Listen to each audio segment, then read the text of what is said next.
Good evening friends, स्वागत है आपका हमारे यूट्यूब चैनल जूलॉजी क्लासेज में। हम पढ़ रहे हैं कॉर्डेट एनिमल्स के हार्ट के स्ट्रक्चर और मैकेनिज़्म। हार्ट और इनकी फिजियोलॉजी की बात करें तो प्रीवियस वीडियो में हमने स्कोलियोडॉन और फ्रॉग के हार्ट के स्ट्रक्चर और इसके मैकेनिज़्म के बारे में डिस्कस किया था।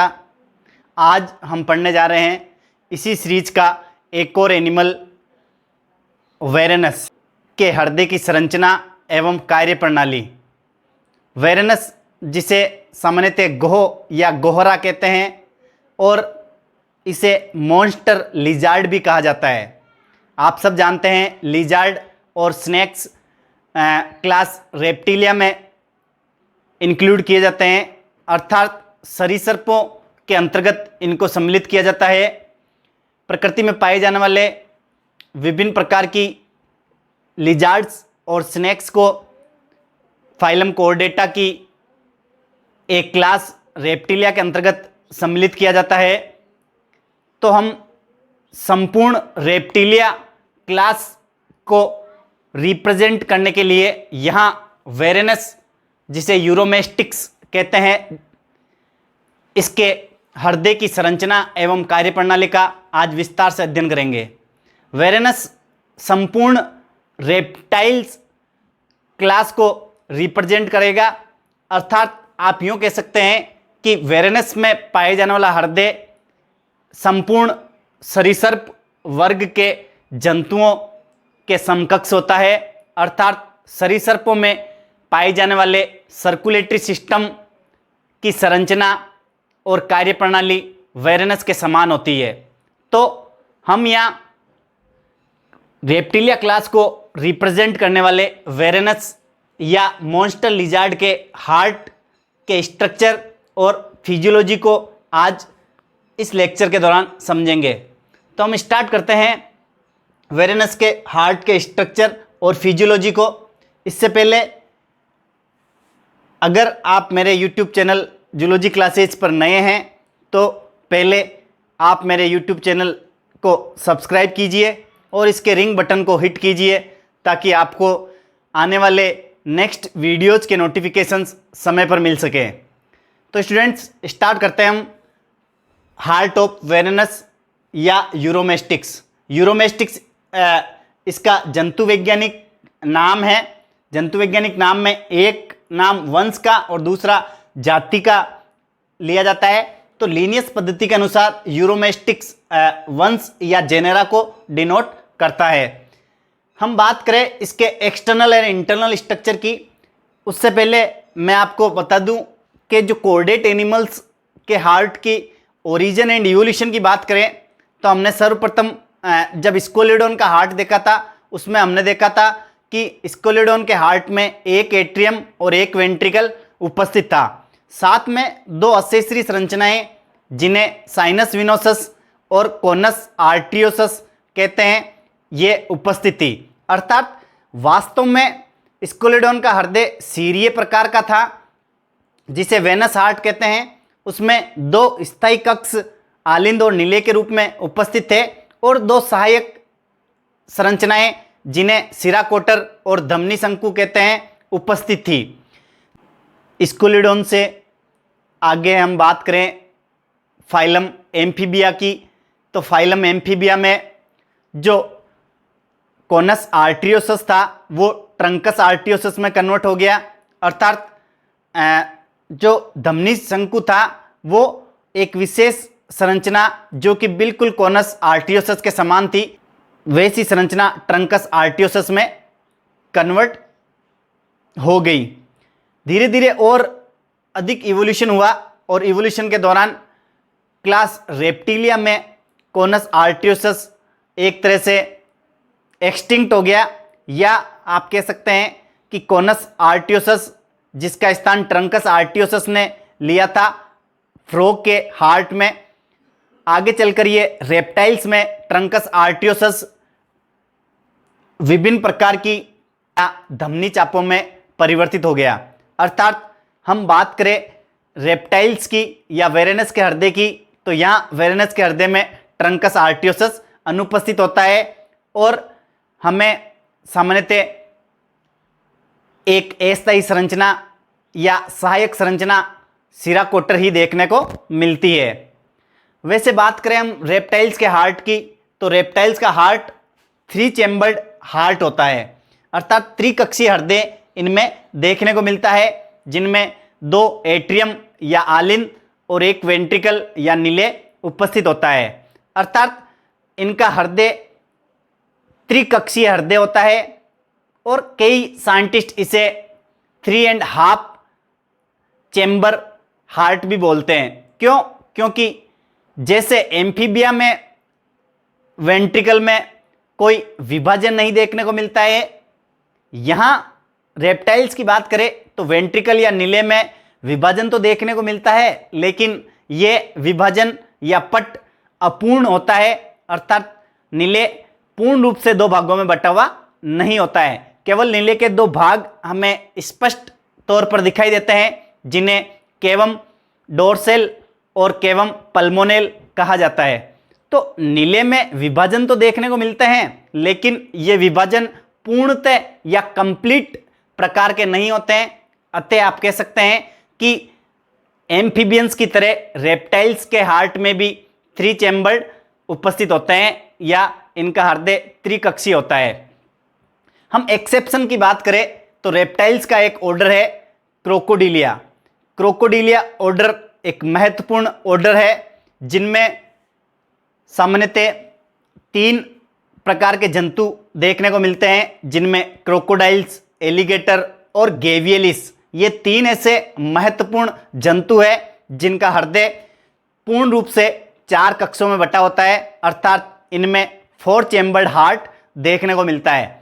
इस क्रोकोडिलिया ऑर्डर के अलावा बाकी सभी रेप्टाइल्स जंतुओं में त्रिकक्षीय हृदय उपस्थित होता है और साइनस विनोसस के रूप में एक अस्थायी संरचना पाई जाती है, जिसे हिंदी में हम सिरा कोटर कहते हैं। और ये अस्थायी संरचना या सहायक संरचना अशुद्ध रक्त को एकत्रित करके दाएं आलिंद में भेजने का कार्य करती है।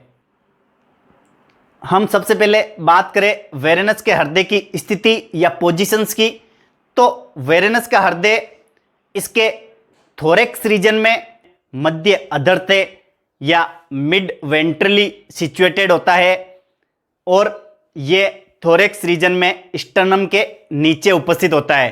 तो आप कह सकते हैं कि हृदय की स्थिति की बात करें तो हृदय इनके वक्षीय भाग में स्टर्नम के नीचे वक्षीय गुहा में उपस्थित होता है और ये एक विशेष प्रकार की कैविटी से परिहृदय गुहा कहते हैं, इसमें ये उपस्थित होता है।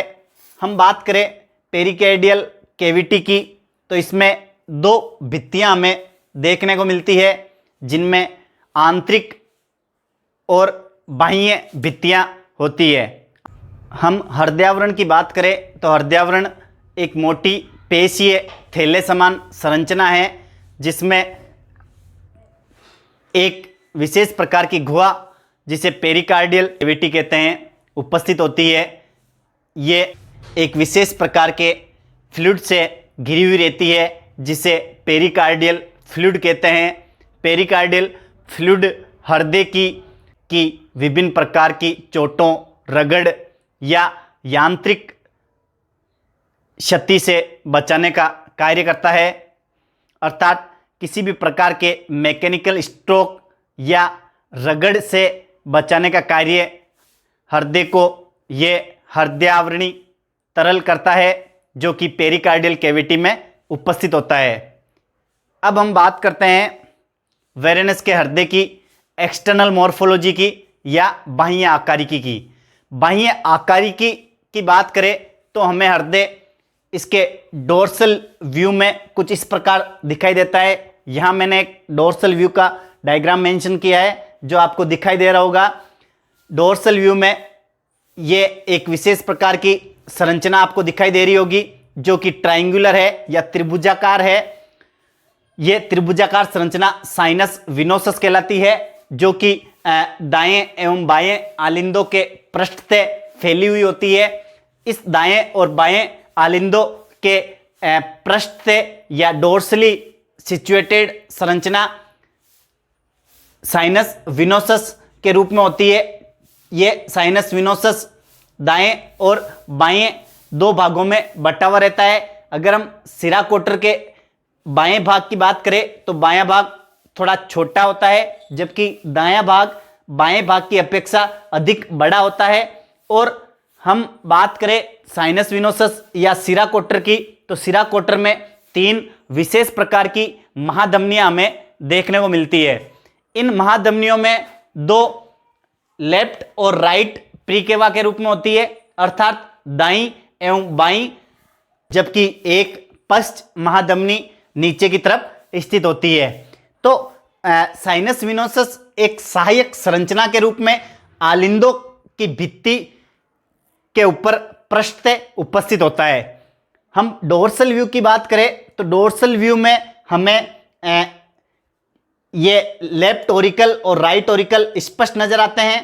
इन दोनों आलिंदों के बीच में एक विशेष प्रकार की संरचना हमें दिखाई देती है, जिसे हम डाइवर्टिकुलम कहते हैं। इस डाइवर्टिकुलम या इर्रेगुलर सेप्टम के द्वारा दायां एवं बायां आलिंद पृथक रहता है।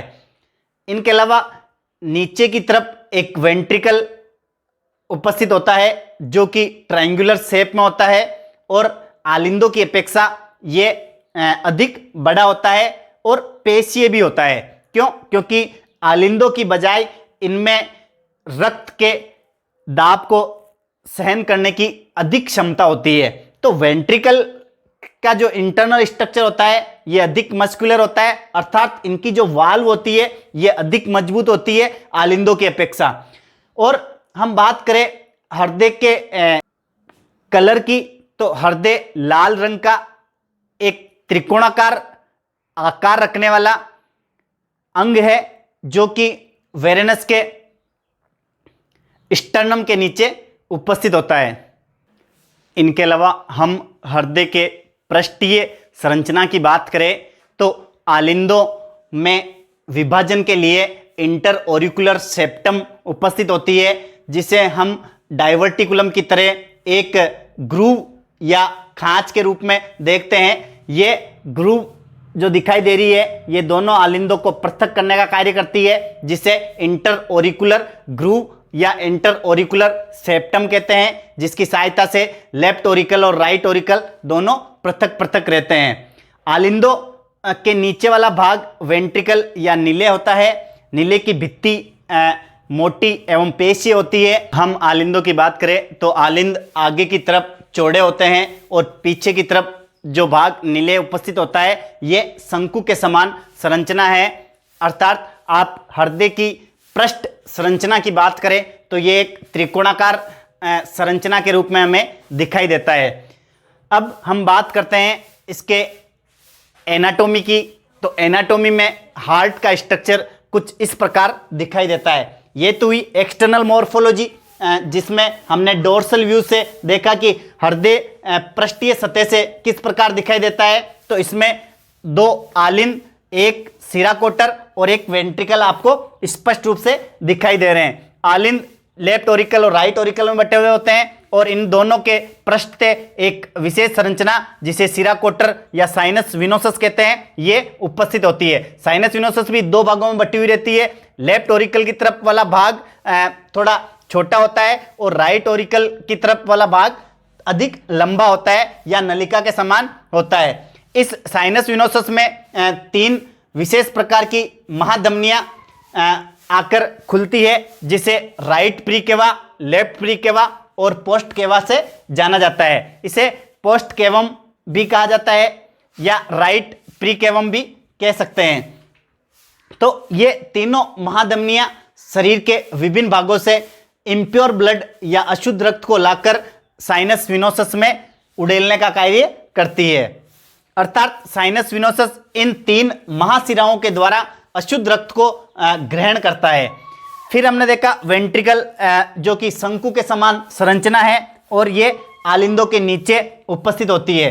आलिंद और नीले में पृथक करने के लिए यहाँ एक विशेष प्रकार की संरचना देखने को मिलती है जिसे हम आलिंद नीले पट कहते हैं या कोरोनरी सल्कस कहते हैं। तो कोरोनरी सल्कस के द्वारा आलिंद नीले से पृथक रहते हैं। इस कोरोनरी सल्कस पर ही हमें विशेष प्रकार के छिद्र देखने को मिलते हैं जिसे हम एट्रियो वेंट्रिकुलर अपर्चर कहते हैं। इस एंट्रियो वेंट्रिकुलर अपर्चर में वाल्व उपस्थित होते हैं जो कि आलिंदों से रक्त को नीले में भेजने का कार्य करते हैं। तो ये कोरोनरी सल्कस आलिंदों और नीले के मध्य पट का कार्य करता है। अब हम बात करते हैं इसकी एनाटॉमी की।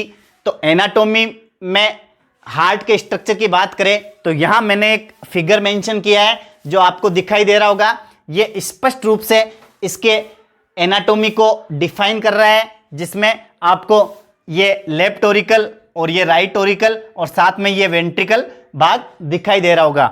हम बात करें लेफ्ट ऑरिकल की तो लेफ्ट ऑरिकल राइट ऑरिकल की अपेक्षा छोटे आकार का होता है, अर्थात इसका राइट ऑरिकल या दायां आलिंद थोड़ा अधिक बड़ा होता है अपेक्षाकृत बाएं आलिंद से।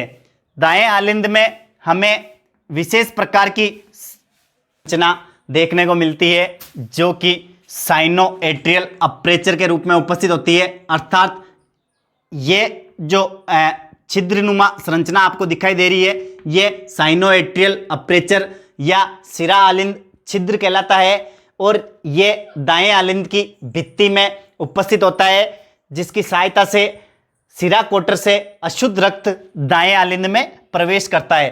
तो साइनोएट्रियल अपर्चर दाएं आलिंद में पाई जाने वाली महत्वपूर्ण संरचना है जो कि सिरा कोटर से अशुद्ध रक्त को दाएं आलिंद में लाने का कार्य करती है। हम बात करें लेफ्ट ऑरिकल या बाएं आलिंद की तो बाएं आलिंद का आकार राइट ऑरिकल की अपेक्षा थोड़ा छोटा होता है, लेकिन इसमें एक विशेष प्रकार की ओपनिंग हमें देखने को मिलती है जिसे हम ओपनिंग ऑफ पल्मोनरी वेन कहते हैं, अर्थात इसमें जो फुफ्फुसीय सिरा होती है इसकी ओपनिंग हमें देखने को मिलती है। ये फुफ्फुसीय सिरा फेफड़ों से शुद्ध रक्त लाने का कार्य करती है, अर्थात इस ओपनिंग के द्वारा बाएं आलिंद में फुफ्फुसीय सिरा से फेफड़ों के द्वारा लाया गया शुद्ध रक्त एकत्रित होता है, अर्थात प्योर ब्लड को रिसीव करने का कार्य लेफ्ट ऑरिकल करता है और इम्प्योर ब्लड को साइनस विनोसस से कलेक्ट करने का कार्य राइट ऑरिकल करता है। अब हम बात करें राइट और लेफ्ट ऑरिकल की तो राइट और लेफ्ट ऑरिकल वेंट्रिकल से एक विशेष प्रकार के पट जिसे हम कोरोनरी सल्कस कहते हैं, इस कोरोनरी सल्कस के द्वारा ये आलिंद और नीले आपस में पृथक पृथक रहते हैं। इस कोरोनरी सल्कस या आलिंद नीले पट में हमें दो विशेष प्रकार की संरचनाएं देखने को मिलती है जिसे हम एट्रियो वेंट्रिकुलर अपर्चर कहते हैं। इन एट्रियो वेंट्रिकुलर अपर्चर जिसे हम हिंदी में आलिंद नीले छिद्र कहते हैं, इन आलिंद नीले छिद्र में कपाट उपस्थित होते हैं जिनकी सहायता से आलिंदों से रक्त नीले में प्रवेश करता है। तो लेफ्ट साइड में जो एट्रियो वेंट्रिकुलर अपर्चर होता है वहाँ लेफ्ट एट्रियो वेंट्रिकुलर वाल्व उपस्थित होता है और राइट अपर्चर में राइट एट्रियो वेंट्रिकुलर वाल्व उपस्थित होता है। अगर हम इन वाल्व की बात करें या कपाट की बात करें तो यह कपाट आलिंदों से रक्त को नीले में तो जाने देते हैं, लेकिन जैसे ही नीले में रक्त पहुंच जाता है ये तुरंत एक विशेष प्रकार की रेसेनुमा संरचना जिसे कोल्डा टेंडिनी कहते हैं, इस कोल्डा टेंडिनी के द्वारा ये क्लोज्ड कर दिए जाते हैं, अर्थात कोल्डा टेंडिनी फाइबर लाइक स्ट्रक्चर से ये एट्रियो वेंट्रिकुलर वाल्व बंद कर दिए जाते हैं जिनकी सहायता से नीले से रक्त पुनः आलिंदों में प्रवेश नहीं कर पाता है। हम बात करें नीले की तो नीले कुछ इस प्रकार की ट्रायंगुलर शेप रखने वाली शंकुनुमा संरचना है जो कि आलिंदों की अपेक्षा अधिक पेशीय होती है और साथ में अधिक मजबूत भित्तियों से बनी होती है।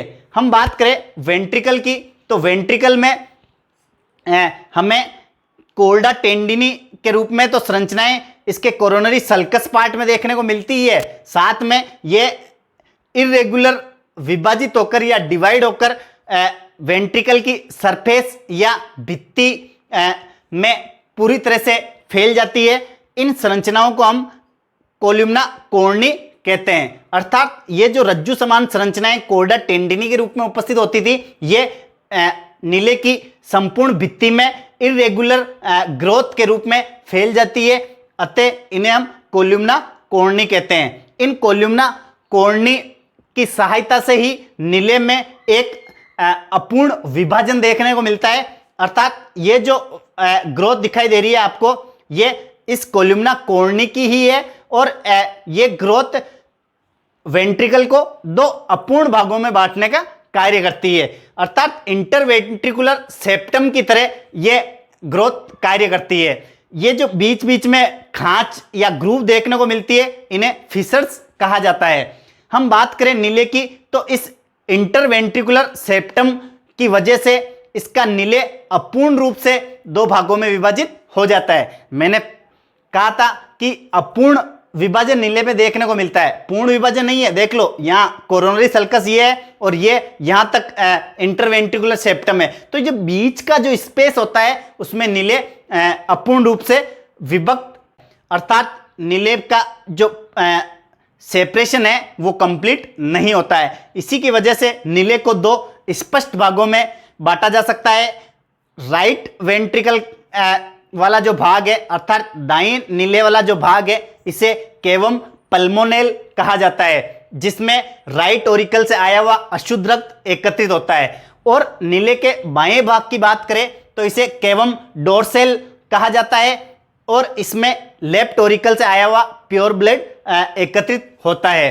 अर्थात जो केवम पल्मोनेल होता है, इस केवम पल्मोनेल में अशुद्ध रक्त एकत्रित होता है और केवम डोर्सेल में सामान्यतः शुद्ध रक्त एकत्रित होता है।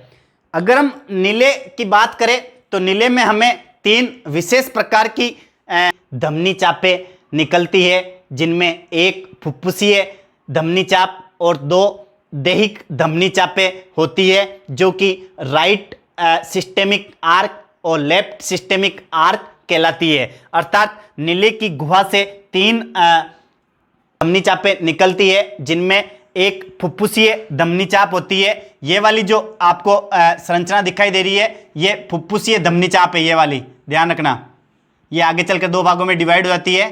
ये फुफ्फुसीय धमनी चाप है। और दो दैहिक धमनी चाप होती है। ये वाली जो संरचना आपको दिखाई दे रही है, ये इसकी लेफ्ट सिस्टेमिक आर्क होती है, जिसे बाईं दैहिक धमनी चाप कहते हैं, ये वाली। और ये इसकी राइट सिस्टेमिक आर्क है, जिसे दाईं दैहिक धमनी चाप कहते हैं। तो दाईं दैहिक धमनी चाप और बाईं दैहिक धमनी चाप के साथ साथ में एक विशेष प्रकार की धमनी चाप, जिसे फुफ्फुसीय धमनी चाप या पल्मोनरी आर्क कहते हैं। ये पल्मोनरी आर्क या पल्मोनरी ट्रंक आगे चलकर दो भागों में डिवाइड हो जाता है।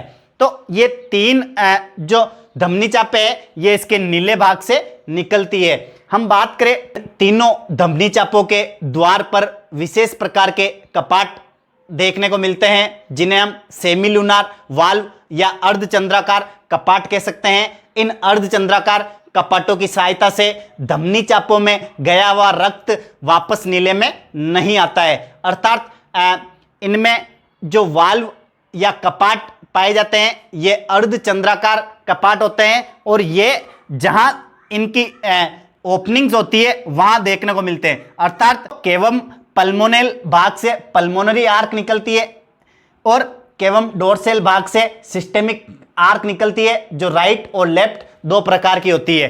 तो केवम डोर्सेल और केवम पल्मोनेल भाग की जहां ओपनिंग होती है वहां सेमीलुनार वाल्व देखने को मिलते हैं, जो कि कोरोनरी सल्कस में उपस्थित सेमीलुनार वाल्व या एट्रियोवेंट्रिकुलर वाल्व की तरह अर्धचंद्राकार होते हैं। अर्थात यहां भी हमने देखा था कि जो एट्रियोवेंट्रिकुलर वाल्व होते हैं, ये भी सेमीलुनार वाल्व की तरह उपस्थित होते हैं। तो इसी प्रकार के वाल्व यहां देखने को मिलते हैं, जहां से धमनी चापें निकलती है। अर्थात हम वेरेनस के हृदय की आंतरिक संरचना की बात करें तो हमें ये लेफ्ट ओरिकल ये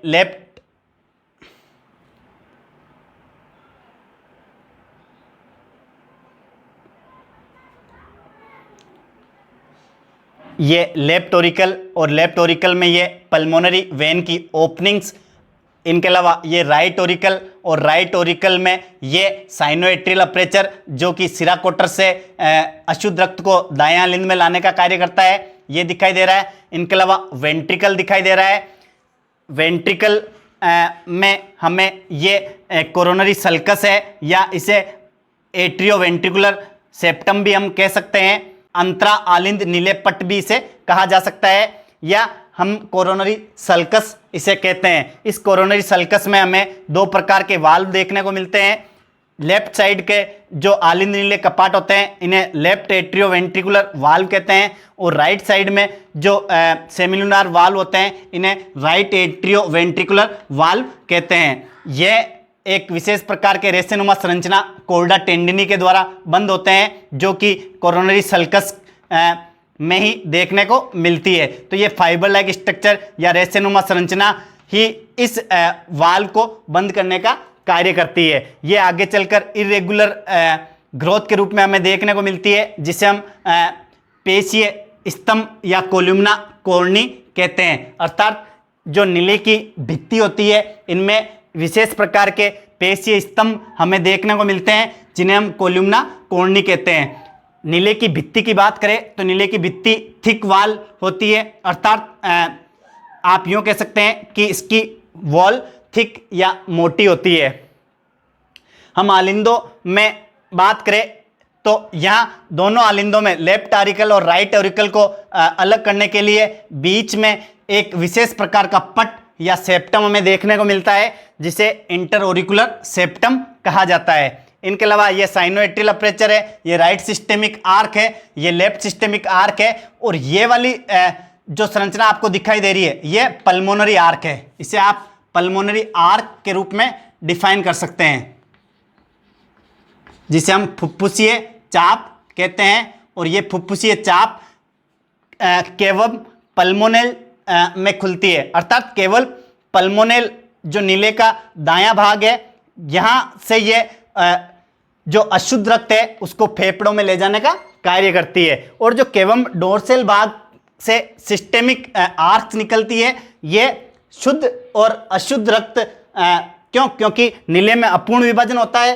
तो जो केवम पल्मोनेल भाग है इसमें इम्प्योर ब्लड होता है और केवम डोर्सल भाग में प्योर ब्लड होता है, लेकिन कुछ समय बाद में आंशिक रूप से ये आपस में मिक्स हो जाता है क्योंकि नीले का अपूर्ण विभाजन होता है। अतः जो सिस्टेमिक आर्क है इसमें मिश्रित प्रकार का रक्त सिस्टेमिक आर्क के द्वारा देह के विभिन्न भागों में भेजा जाता है। तो स्टूडेंट्स ये था डोर्सल व्यू ऑफ वेरेनस हार्ट और ये है इंटरनल स्ट्रक्चर या इंटरनल व्यू ऑफ वेरेनस हार्ट। दोनों संरचनाएं आपको स्पष्ट रूप से समझ में आई होगी। ये इसकी एक्सटर्नल मॉर्फोलॉजी को दर्शा रहा है और ये इसकी एनाटॉमी को स्पष्ट कर रहा है। तो एक्सटर्नल मॉर्फोलॉजी और एनाटॉमिकल व्यू हमने वेरेनस के हार्ट के देखे। अब हम बात करते हैं वेरेनस के हार्ट के मैकेनिज्म या कार्य प्रणाली की।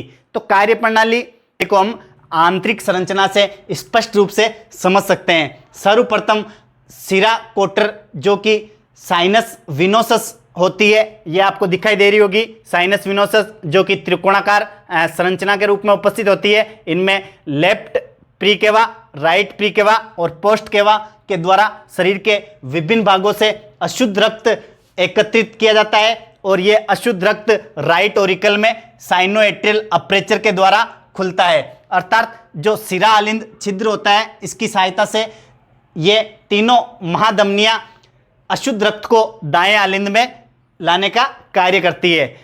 इसी समय जब दाएं आलिंद में अशुद्ध रक्त पहुंचता है लेफ्ट ऑरिकल में भी पल्मोनरी वेन के द्वारा शुद्ध रक्त लाया जाता है। अर्थात जो पल्मोनरी वेन की ओपनिंग होती है वो लेफ्ट ऑरिकल में होती है। यहाँ शुद्ध रक्त उसी समय लाया जाता है जब राइट ऑरिकल में इम्प्योर ब्लड साइनस विनोसस से आता है। लेफ्ट ऑरिकल और राइट ऑरिकल में ब्लड आने के बाद में आलिंदों में संकुचन की प्रक्रिया प्रारंभ होती है और ये की प्रक्रिया जब होती है तो कोरोनरी सल्कस या इंटर एट्रियोवेंट्रिकुलर सेप्टम या अंतरा आलिंद नीले पट पर उपस्थित जो एट्रियोवेंट्रिकुलर अपर्चर होते हैं, उनमें जो एट्रियोवेंट्रिकुलर वाल्व होते हैं जिन्हें हम आलिंद नीले कपाट कहते हैं, ये खुल जाते हैं और आलिंद नीले कपाट खुलने पर आलिंदों से रक्त नीले में प्रवेश करता है। लेफ्ट ओरिकल से नीले के बाएं भाग, जिसे हम केवम डोर्सेल कहते हैं, इसमें रक्त पहुंचता है। जब नीले में पूर्ण रूप से आलिंदों से रक्त पहुंचता है, आलिंद नीले पट पर उपस्थित कपाट बंद हो जाते हैं और नीले में रक्त पूर्ण रूप से पहुंच जाता है। जब नीले में भराव क्षमता पूर्ण हो जाती है तो नीले में संकुचन की प्रक्रिया प्रारंभ होती है।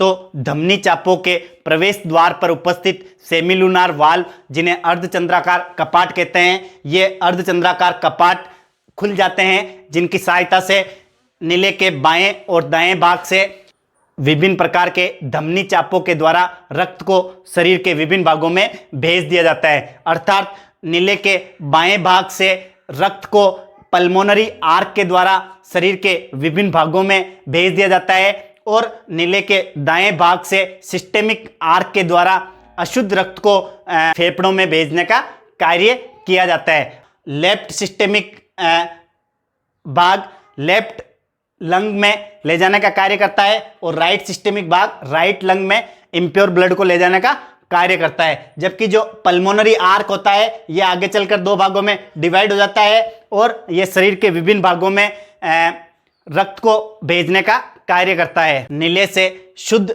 और अशुद्ध रक्त दोनों शरीर के विभिन्न भागों में भेज दिए जाते हैं। सामान्यतः फुफ्फुसीय चाप, जिसे पल्मोनरी आर्क कहते हैं, इसके द्वारा शुद्ध और अशुद्ध दोनों रक्त सामान्यतः शरीर के विभिन्न भागों में पहुंचाए जाते हैं। सिर में सामान्यतः शुद्ध रक्त पहुंचता है, अर्थात आपको यह ध्यान रखना है हेड रीजन में सामान्यतः इनमें प्योर ब्लड पल्मोनरी आर्क के द्वारा पहुंचता है। इस प्रकार वेरेनस का हृदय त्रिकक्षीय होता है और त्रिकक्षीय हृदय में कहीं ना कहीं नीले में रक्त का मिश्रण हमें देखने को मिलता है।